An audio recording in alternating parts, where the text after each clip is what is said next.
Good morning. Today is Saturday. It is April the 10th. I believe it's the 10th. Don't hold me to that. We are back in the Green Mountains today. We are going to do a reconnaissance run around the Greater Five Bogs area from the southern end of the area, looking for a sign in an area where, as of last year, the subjects of my research have been active, at least sporadically. We're looking specifically for signs of life of them or anything else in the area. That is our hope for the day. It is today much less cold than it was last weekend. We are in the, let me get a better sense of centering. We are in the upper 40s right now. It is cool, but pleasantly so. It's going to be up into the 50s today. So the weather today is a lot more favorable than last week. There's no snow on the ground. We still have patchy ice that refuses to melt due to mud season up here in Vermont, but you know, that's the nature of the seasonal change. We're going to get moving, and hopefully today will prove to be a productive day. So come on along and let's get started. Thanks.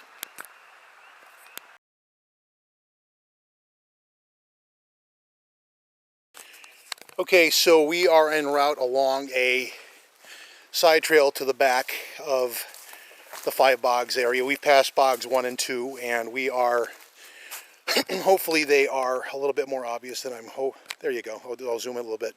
We're following a set of fairly fresh moose tracks that are utilizing the trail as a path of least resistance for the large ungulate that we're following. I don't know how recent these are, but I do know that between last week and this week, the snow cover has given up, and so these are probably at the very least, less than a week old. And we kind of have an opportunity to follow them as we kind of report things on the scene. God forbid we actually come across the moose and get him on video.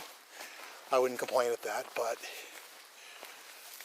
to that end, we'll track for a while, see if he leaves the trail, perks up, or walks off the trail to find his way to wherever he was headed.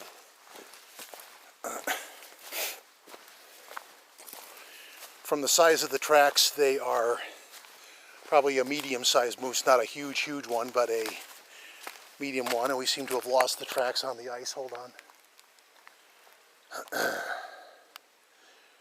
Looking for where they might have gone off to the side. Let's go back for a minute. And they kind of last known track here, and not seeing anything here in the leaf litter, so not seeing crunched ice on the permafrost. Let's see.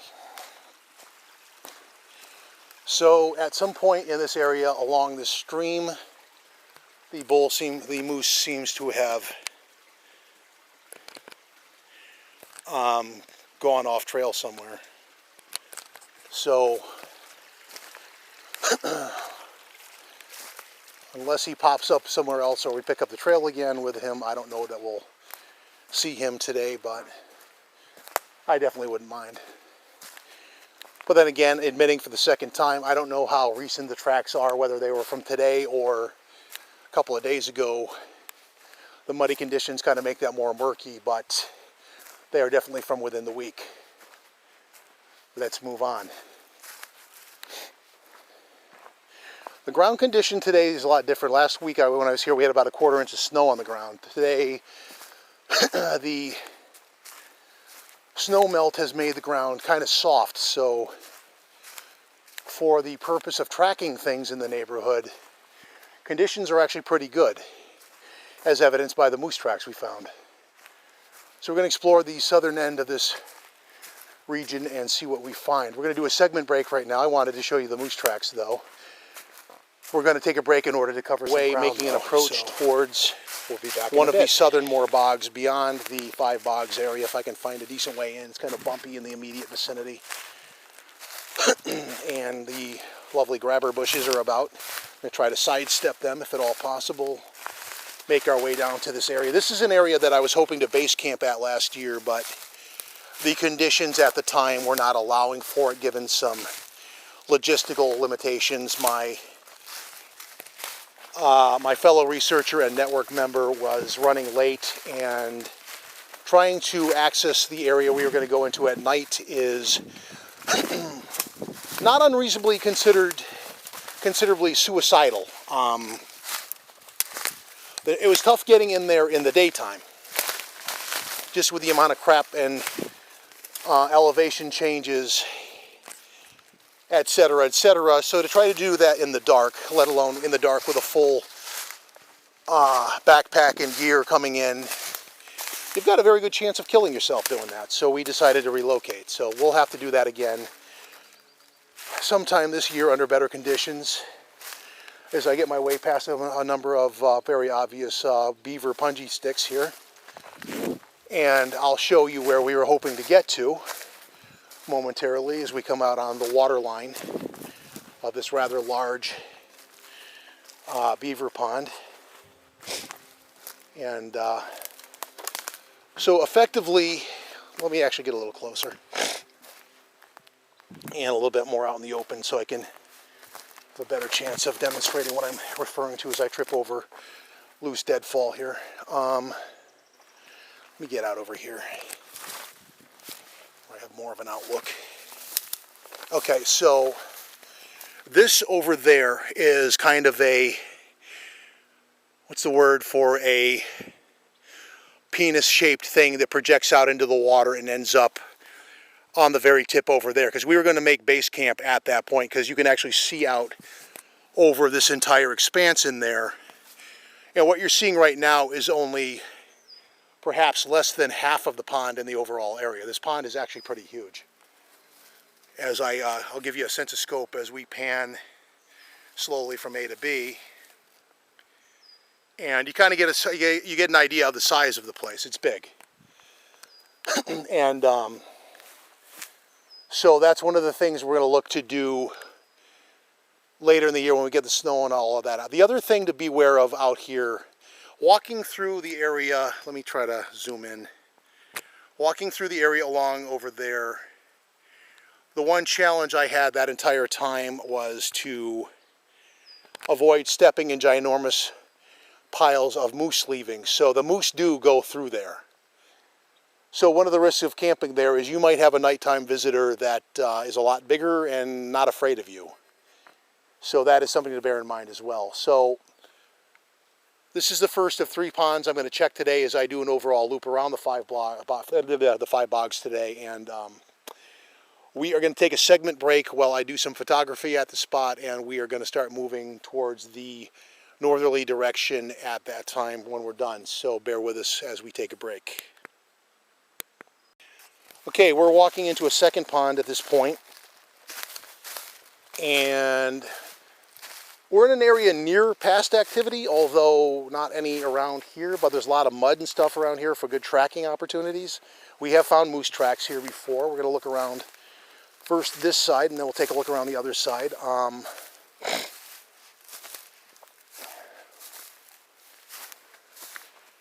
You do have snow around here too, so that operates for tracking possibilities too. I am seeing deer tracks. Also have to mind myself of the slippery nature of the shoreline. I almost slipped right there. But what I'm actually looking for, though, are big obvious tracks, like at least moose tracks or, you know, hairy friend tracks, but I'm not seeing any. Over there, you'd be able to see them from here in the, as like obvious indents, but I'm not seeing any. So I'm going to look on the snow line on this side. I'm just trying to be careful to mind where the water line is versus where the snow is, and not step into the pond, and I'm not trusting this. And I'm looking, and I'm not seeing anything, so I'm going to extract myself from this mess, which on this side is actually more than a foot deep, snow-wise anyway, and avoid any post-holing hazards that I would otherwise face in here. You've got a weird mix of mud and permafrost and deep snow. So I'm going to do a quick scenic pan of the pond, and then we're going to move north towards the third pond on our agenda for today, because that's the one that's kind of like the money pot for potential tracks of a simian nature, if you know what I mean. So we're going to go there. We check in here because it's along the way, and it's one of 3 connecting ponds, but I have yet to find any here, so for now we're going to prioritize our time at the other pond. Okay, we're at the third pond. Break again, cover some ground through here, and this initial approach can be muddy and tricky, so it's good for tracks, although again tricky.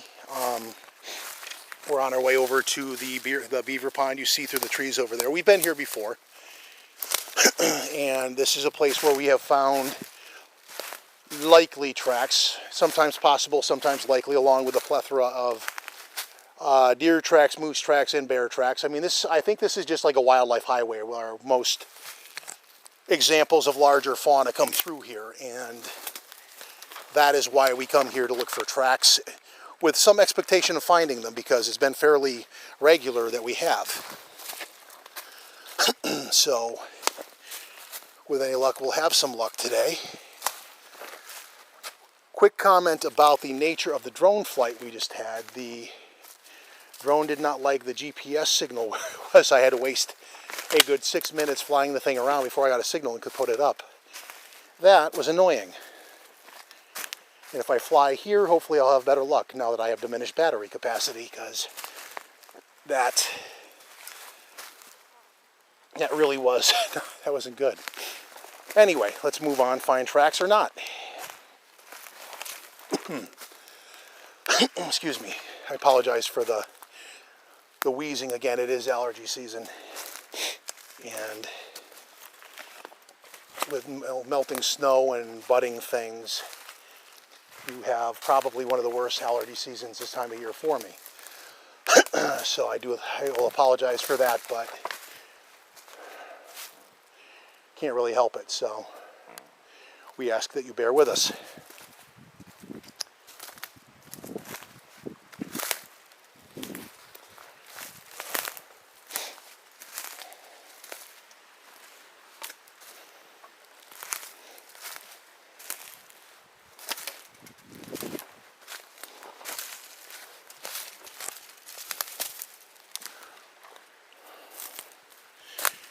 Okay, so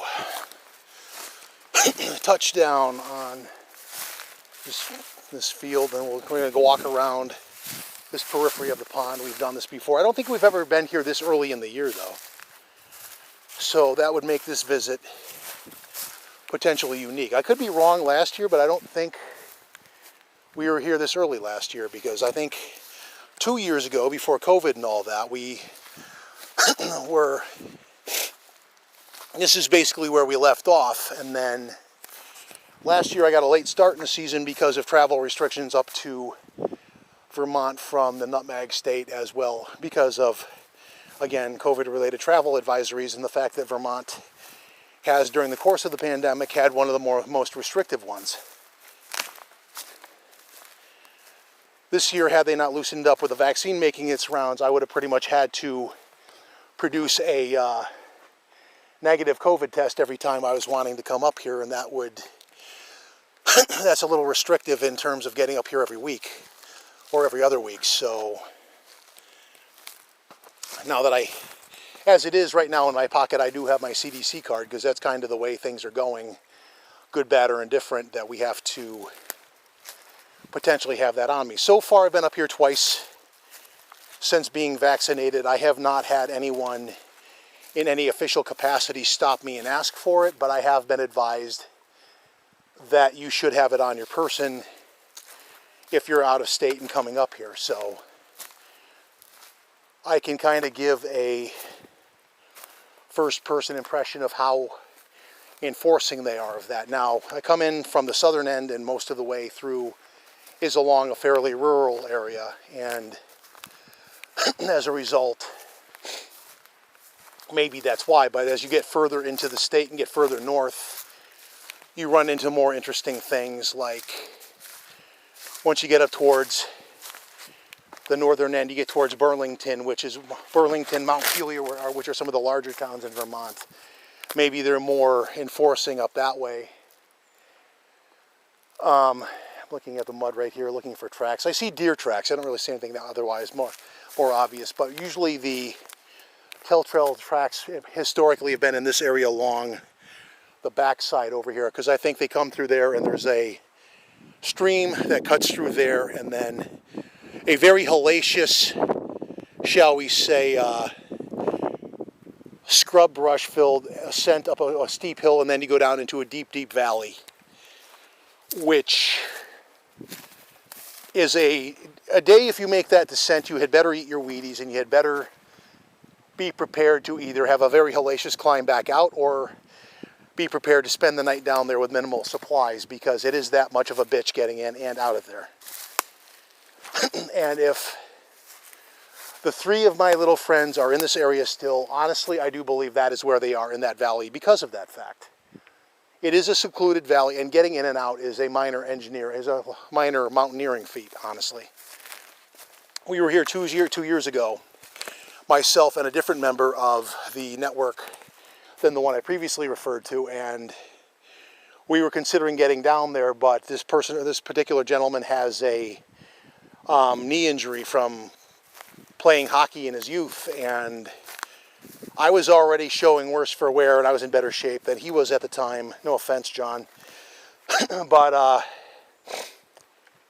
I made the point, as I'm sizing this up from a logistical standpoint, that we can get down in there, but then we're going to have to figure out how to get back out, and that is going to be that's the harder part of getting in and out right now. And John, understandably, was not really up for that at the time, and I was kind of questioning it myself, because if we do that next time, I'm going to bring overnighting supplies, and quite honestly, I think it'd be more productive to be down in there overnight if our friends are down around there, because that might actually make them curious enough to come around. Like, who is audacious enough to get their butts down into this mess and then actually try to freaking spy on us? Because this particular group has been aggressive in the past for family rearing reasons, and they are capable of territorial aggression. I have been shown the door more than once, or so I perceived their actions at the time. Back to tracking and not past history. So far, not a lot. Usually by now there'd be signs of moose crossing, or at least there's a couple of deer tracks, but that's normal traffic. I'm looking for other stuff, and it could be that the ground over here is in the shade and there's still kind of a permafrost kind of a texture to it. When you get kind of that mix of mud and crystallized ice, people in the Northeast don't know what I'm talking about. I guess you get that in other regions too, but it is definitely common this time of year in certain areas here. Let's see. Yeah, I'm not finding much. We're so far, unfortunately, the early part of the the northeastern recon area, we're off to a slow start in the season. I'm really not seeing a lot, but again, this could easily be because of the terrain. It's actually fairly hard on the side of the pond so far, which could be obscuring some. I mean, if a moose came through here, I'm pretty sure you'd find moose tracks, but I'm not. That could actually be a moose track. I will endeavor to go down and zoom in. This right here is an indent on and there's actually one right there too. So we might actually have some moose tracks here. I take that back. So yeah, there's one here, and that is definitely a moose. That's definitely a moose hoof. So okay, we do have some moose coming through here. So at this point, let me recenter the camera and hold on and unzoom and continue looking. But that was a pair of moose tracks that were actually quite subtle compared to what you'd have in soft mud. So let me stop yapping for a minute and take a closer look, because I might be missing stuff here. But you saw how subtle that was. Moose tracks are probably going to be the most brazenly obvious track here.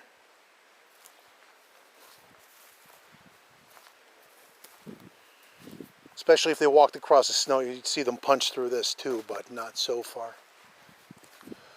We're going to go over towards where that's actually, that line of grass right there is actually an overgrown beaver dam. And we're going to take a look over there as I trudge through the snow over here. So for texture wise, you see what I left, and it's fairly obvious. A moose going through this would have left fairly obvious tracks too. Over here, we have an indent over here. What is this?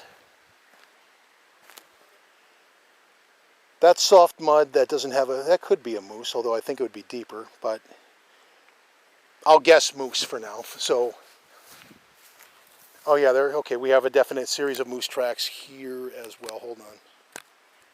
Over there, I don't know if I'm getting that. Let me come closer. That looks like a moose track. So the moose has basically been ambling along the shoreline, probably grazing or drinking or whatever.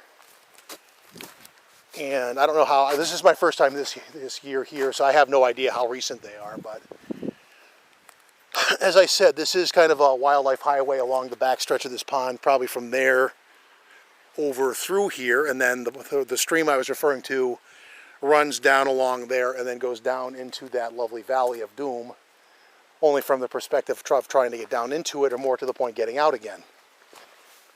So,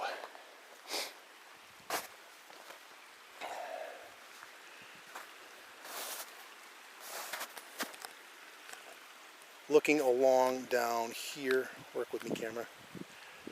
This is all kind of wet and grassy, and this is all overgrown. If you look at the actual context of the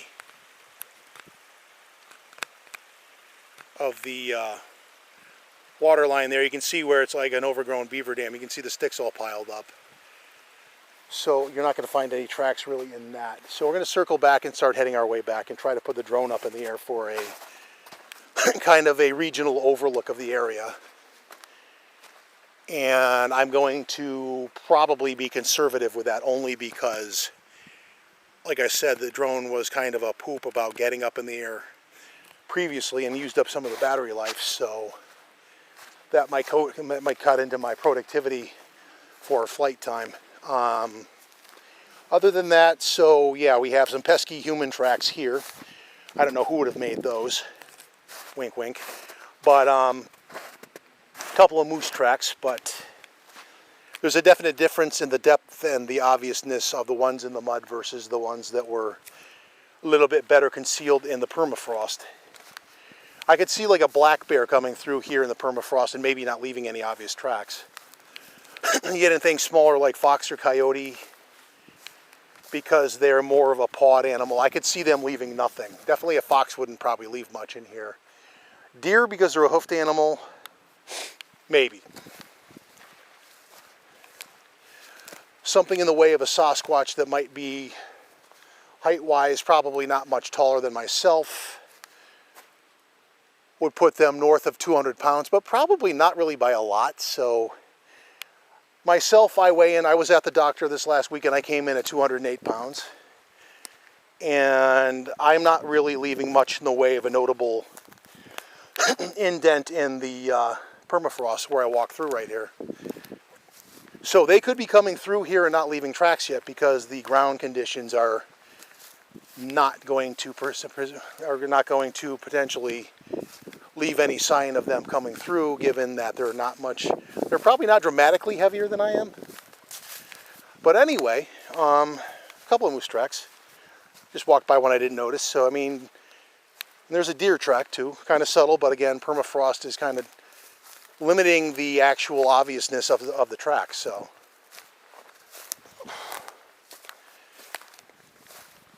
that being said, we're going to walk back over here. And interestingly enough, the minute you get in the sun, the ground is notably softer. So what we're going to do now is we are going to take yet another segment break, and we are going to get some photography of the scene and then get some aerial shots from the drone. So we will be back shortly.